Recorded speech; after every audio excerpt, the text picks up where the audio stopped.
राजा द्रुपद से गुरु द्रोणाचार्य का प्रतिशोध। जब पांडव तथा कौरव राजकुमारों की शिक्षा पूर्ण हो गई तो उन्होंने द्रोणाचार्य को गुरु दक्षिणा देना चाहा।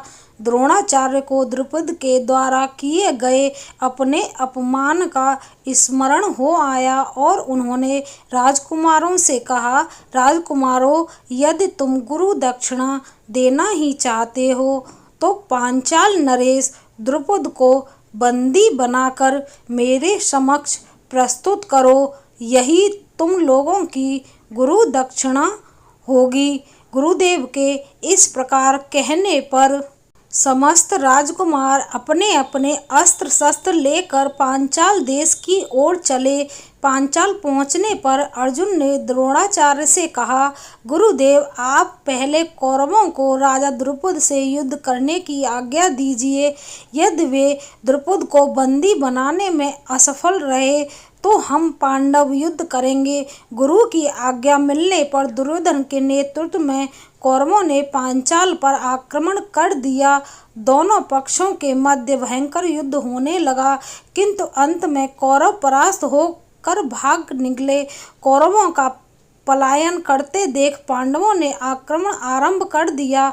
भीमसेन तथा अर्जुन के पराक्रम के समक्ष पांचाल नरेश की सेना हार गई। अर्जुन ने आगे बढ़कर द्रुपद को बंदी बना लिया और गुरु द्रोणाचार्य के समक्ष ले आए।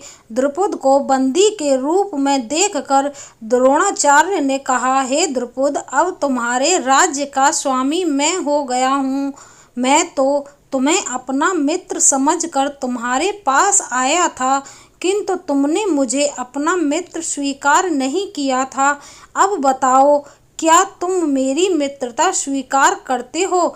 द्रुपद ने लज्जा से सिर झुका लिया और अपनी भूल के लिए क्षमा याचना करते हुए बोले, हे द्रोण, आपको अपना मित्र न मानना मेरी भूल थी और उसके लिए अब मेरे हृदय में पश्चाताप है। मैं तथा मेरा राज दोनों ही आपके अधीन है। अब आपकी जो इच्छा करे। द्रोणाचार्य ने कहा, तुमने कहा था कि मित्रता समान वर्ग के लोगों में होती है, अतः मैं तुमसे बराबरी का मित्र भाव रखने के लिए तुम्हें तुम्हारा आधा राज्य लौटा रहा हूँ। इतना कहकर द्रोणाचार्य ने गंगा नदी के दक्षिणी तट पर राज द्रुपद को सौंप दिया और शेष को स्वयं रख लिया।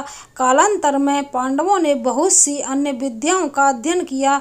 भीमसेन ने बलराम को गुरु मानकर खम्भ गदा आदि की शिक्षा प्राप्त की। इस समय तक युधिष्ठिर के गुणों की प्रशंसा देश देशांतर में होने लगी। समय आने पर धृतराष्ट्र ने युधिष्ठिर को युवराज के पद पर आसीन कर दिया। दोस्तों, यह वीडियो आपको पसंद आई है तो प्लीज़ लाइक, शेयर, कमेंट करना। धन्यवाद।